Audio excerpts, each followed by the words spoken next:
ஓம் மகா கணபதியே நமக. குரு வாழ்க, குருவே சரணம். ஆன்மீக அன்பர்கள் அனைவருக்கும் இனிய வணக்கங்கள். நம்ம இந்த வீடியோ மூலமாக 2024ஆம் ஆண்டில் பங்குனி மாதத்துக்கான ராசி பலன்களை பார்க்க இருக்கிறோம். குறிப்பாக இந்த வீடியோவானது பார்த்தீங்கன்னா சிம்ம ராசிக்கான வீடியோ. இந்த சிம்ம ராசிக்காரர்களுக்கு பங்குனி மாத கிரகநிலை ஆராயும் போது உங்களோட ராசிநாதன் சொல்லக்கூடிய கிரகமானது ராசிக்கு 8ஆம் இடத்தில் மறைந்திருக்கார். ராகுவுடன் சம்பந்தப்பட்டு இருக்கிறார் அப்படின்னு சொல்லணும். குறிப்பாக சொல்லப்போனால் இந்த பங்குனி மாதமானது வருகின்ற மார்ச் மாதம் 14ஆம் தேதியிலிருந்து ஏப்ரல் 13ஆம் தேதி இந்த இடைப்பட்ட காலகட்டங்கள் தான் பங்குனி மாதங்களின் கிரக நிலைகள் அப்படின்றதுங்க.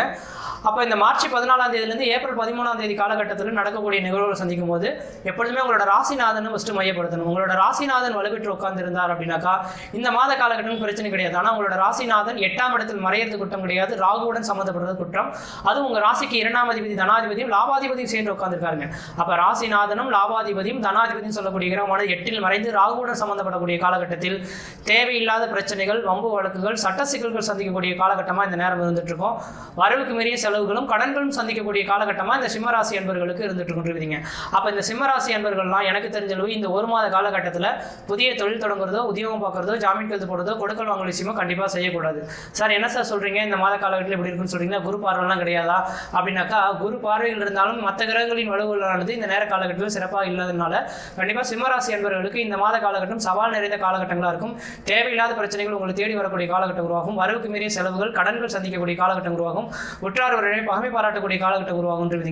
உங்களுக்கு இந்த நேர காலங்களில் வண்டி வாகன தடைகளும் இருந்துட்டு இருக்கிறத பார்க்க முடியுது. இந்த ஒரு மாத காலம் மட்டும் கொஞ்சம் கவனமாக எச்சரிக்கையா இருந்தீங்கன்னா பிரச்சனைகளை விட்டு மீண்டு வரக்கூடிய ஒரு காலகட்டமாக இந்த மாதம் இருந்துட்டு இருக்கிறீங்க. அதே போல தனாதிபதி சொல்லக்கூடிய 2ஆம் அதிபதியும் 8ஆம் மாதம் தொடர்பு பெறதுனால வரவுக்கு மீறி செலவுகளும் கடன்கள் சந்திக்கக்கூடிய காலகட்டம் உருவாகும். குடும்பத்தில் கடன் மனையுடைய கருத்து வேறுபாடுகள், பிரிவுகள், பிரச்சனைகள் சந்திக்கக்கூடிய காலகட்டமாக இருக்கு. கொஞ்சம் எச்சரிக்கையா இருக்கணும்ன்றீங்க.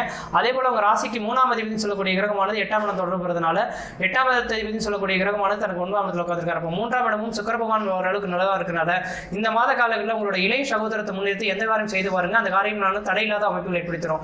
அப்ப சிம்மராசிக்காரர்களுக்கு இந்த மாதம் சிறப்புன்னு சொன்னேன் இல்லைங்களா. அப்ப 3ஆம் அதிபதி உச்சபலம் பெற்றதுனால உங்களோட இளைய சகோதரத்தை முன்னிறுத்தி எந்த காரியம் செய்து பாருங்க, அந்த காரியத்தில் வெற்றி ஏற்படக்கூடிய காலகட்டங்களை உருவாகுன்றீங்க. அடுத்து 4ஆம் அதிபதி சொல்லக்கூடிய கிரகம் செவ்வாய் பகவான். இந்த செவ்வாய் பகவான் சனியுடன் சம்பந்தப்பட்டு 7ஆம் இடத்துல உட்கார்ந்திருக்கார். சனியும் செவ்வாயும் சேர்ந்து 7ஆம் இடத்துல இருந்து, அதுவும் சிம்ம லக்னத்துக்கு 7ஆம் இடத்துல சனி செவ்வாய் சேர்ந்து இருக்கனால உண்மையா சிம்ம ராசி சிம்ம லக்னக்காரர்களுக்கு கணவன் மனைவிடையே சின்ன பிரச்சனைகள் ஏற்பட்டு அது பெரிய லெவலில் பாதிப்புகள் சந்திக்கக்கூடிய காலகட்டமாக, கோர்ட்டு கேஸ் வழக்குகளை சந்திக்கக்கூடிய காலகட்டமாக இந்த நேரம் வந்துட்டு இருக்கு.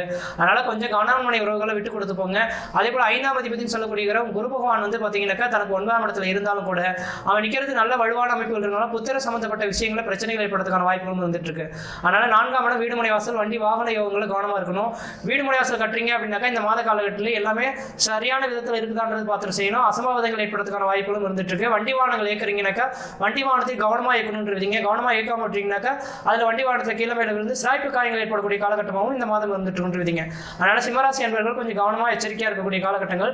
8ஆம் இடத்துல லக்னாதிபதி உங்க ராசி அதிபதி போய் உட்கார்ந்துருக்கனால நட்டம், அவமானம், விரயத்தை சந்திக்கக்கூடிய காலகட்டமாக உருவாகும். இந்த நட்டம், அவமான விரயம் ஏற்படக்கூடாதுன்னா கொஞ்சம் புதிய முயற்சி எடுக்கிறதோ, புதிய தொழில் தொடங்குறதோ, உத்தியோகம் பார்க்குவதோ, ஜாமீன் கைது போடுறதோ, கொடுக்கல் வாங்கல் விஷயமோ கண்டிப்பா செய்யாமல் இருந்தாலே மிகப்பெரிய ஒரு விசேஷத்தை ஏற்படுத்தக்கூடிய காலகட்டம் உருவாகுன்றீங்க.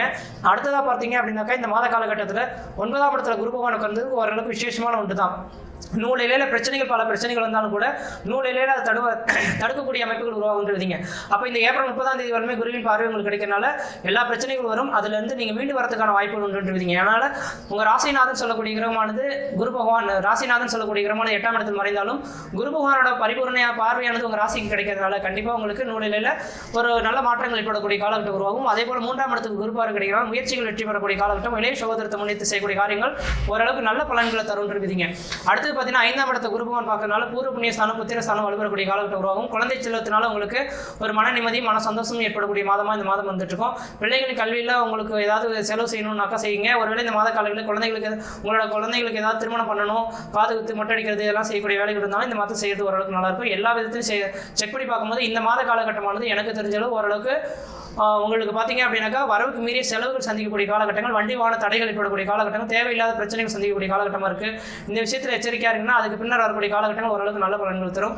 என்ன சார் இவ்வளவு தூரம் பிரச்சனைகள் இருக்குன்னு சொல்றீங்க, இதுக்கு ஏதாவது பரிகாரங்கள் இருக்கா இருந்தாக்கா இந்த மாதத்தின் கர்ணநாதன் வழிபாடு செய்வது ஓரளவுக்கு நல்லா இருக்கும். இந்த மாதத்தின் கர்ணநாதன் யாருன்னு பார்த்தீங்கன்னா பவகரணமா இந்த மாதம் உதயமாயிருக்கனால பவகரணத்தின் அதிபதி செவ்வாய் பகவான். இந்த செவ்வாய் அம்சமான சிங்கத்தை வழிபாடு செய்யறதும் லட்சுமி நரசிம்மர் வழிபாடு செய்யறதும் ஓரளவுக்கு நல்லா இருக்கும். அப்போ லட்சுமி நரசிம்மர் எங்க கோயில் இருக்கோ அந்த கோயிலுக்கு போயிட்டு உங்க பேர் சொல்லி ஒரு அர்ச்சனை பண்ணிட்டு வந்தீங்கன்னாக்கா மலை போல் வரக்கூடிய பிரச்சனைகள் பணிபோல் விலகுன்றீங்க. முக்கியமாக இந்த நேர காலத்தில் 2ஆம் இடத்துல கேது பகவான் 8ஆம் இடத்துல ராகு பகவான் இருக்கனால குடும்பத்தில் பிரச்சனைகள் ஏற்படலாம், வண்டி வாகன தடைகள் ஏற்படலாம். கணவன் மனைவிடையே கொஞ்சம் விட்டு கொடுத்து போகிறது தான் ஓரளவுக்கு நல்ல பலன்களை தருன்றீங்க.